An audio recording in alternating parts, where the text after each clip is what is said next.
இப்ப அவரோடு வாழுகிற அந்த வாழ்க்கையை குறித்த மாதிரியை வேதம் நமக்கு என்ன செய்து போதிக்கிறது. இதை விட்டுட்டு நான் இஷ்டம் போல வாழலாமா அப்படின்னா வாழலாம். ஆனா அப்படி வாழும்போது என்ன நடக்கும் அப்படின்னா, அங்க போகும்போது இடிக்கும். அங்க போய் நிற்கும் போது எப்படி வாழ்ந்த, ஏன் இஷ்டம் போல வாழ்ந்த, உலகம் எனக்கு என்னெல்லாம் சொல்லி கொடுத்ததோ அப்படிதான் வாழ்ந்தேன். உலகம் எனக்கு அந்த உலக அழகு, உலகத்தில் உள்ள பெருமைக்குரிய காரியங்கள், உலகத்தில் இருந்த பொருளாசைக்குரிய காரியங்கள், உலகத்தில் இருந்த எல்லாவற்றையும் என்ன செய்த, அனுபவித்தேன்.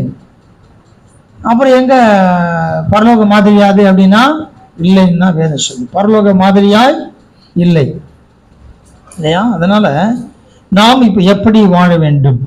ஆண்டவராய் இயேசு கிறிஸ்து சிலருடைய வாழ்க்கையை சந்திக்கும் போது சொல்லியிருக்கிறார் எப்படி வாழணும், என்ன செய்யணும் அப்படின்னு.